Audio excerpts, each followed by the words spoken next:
अब हम तस्करा करेंगे पारसी मजहब में खुदा के तसव्वुर के बारे में।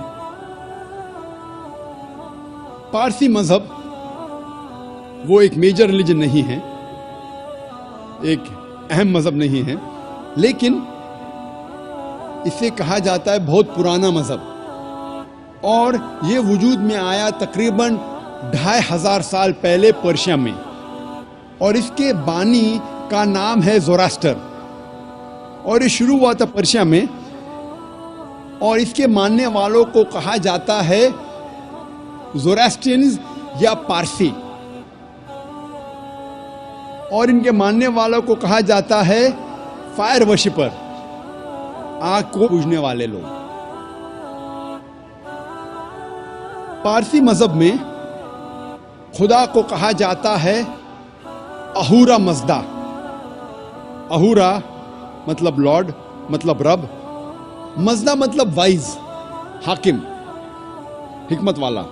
अहूरा मज़दा के मानी है वाइज लॉर्ड या हिकमत वाला रब या हाकिम रब। पारसी मजहब में जो किताबें हैं उसे कहा जाता है दसातीर और अवेस्ता।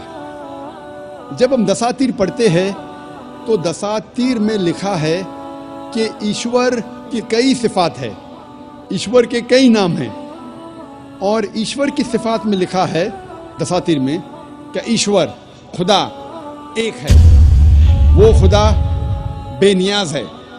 इस खुदा, इस ईश्वर की शुरुआत नहीं, ना ही कोई अंत है। इस ईश्वर का कोई वालिद नहीं, कोई वालदा नहीं, कोई बीवी नहीं, कोई बेटा नहीं और इस ईश्वर जैसा कोई नहीं है। इस ईश्वर का कोई अक्स नहीं। इस ईश्वर को कोई देख नहीं सकता, अपनी आंखों से इस ईश्वर को कोई देख नहीं सकता।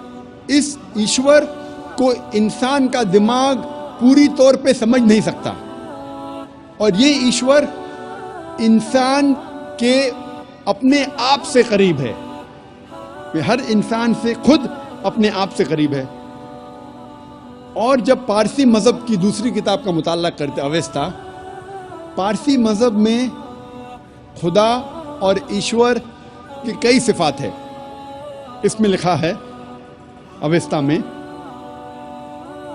यासना में, अध्याय नंबर 31 वर्ष नंबर 7 और 11 में, यासना अध्याय नंबर 44 वर्ष नंबर 7 में, यासना चैप्टर नंबर 50 वर्ष नंबर 11 में, यासना चैप्टर नंबर 51 वर्ष नंबर 7 में खुदा को कहा गया है एज द क्रिएटर, खालिक, उसकी सिफात है खालिक।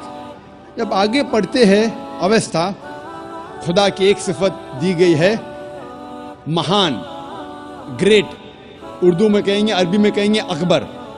ये लिखा है यासना में चैप्टर नंबर 33, चैप्टर नंबर 33 वर्ष नंबर 11 में और यासना चैप्टर नंबर 45 वर्ष नंबर 6 में। आगे जब पढ़ते अवेस्ता उसमें लिखा है कि ईश्वर, खुदा की एक सिफत दी गई है एज बेनिफिशेंट, अरबी में तर्जुमा करें हो जाता है रहीम। यासना में चैप्टर नंबर 33 वर्ष नंबर 11 में, यासना चैप्टर नंबर 48 वर्ष नंबर 3 में और अवेस्ता में और एक सिफत जो दी गई है खुदा के लिए, ईश्वर के लिए, वो है बाउंटीफुल, जिसके मानी है करीम, करम करने वाला। ये लिखा है यासना में चैप्टर नंबर 43 वर्ष नंबर 4, 5, 7, 9, 11, 13 और 15, यासना चैप्टर नंबर 44 वर्ष नंबर 2 में, यासना चैप्टर नंबर 45 वर्ष नंबर 5 में, यासना चैप्टर नंबर 46 वर्ष नंबर 9 और यासना चैप्टर नंबर 48 वर्ष नंबर 3। जब हम पारसी मज़हब की किताबों का मुताला करते हैं, हमें पता चलता है कि पारसी मज़हब में भी लिखा है कि एक खुदा की इबादत करना चाहिए और इस खुदा की कई सिफात है और कहा गया है कि इस खुदा का कोई अक्स नहीं, इसकी कोई मूर्ति नहीं, इसका कोई बुत नहीं।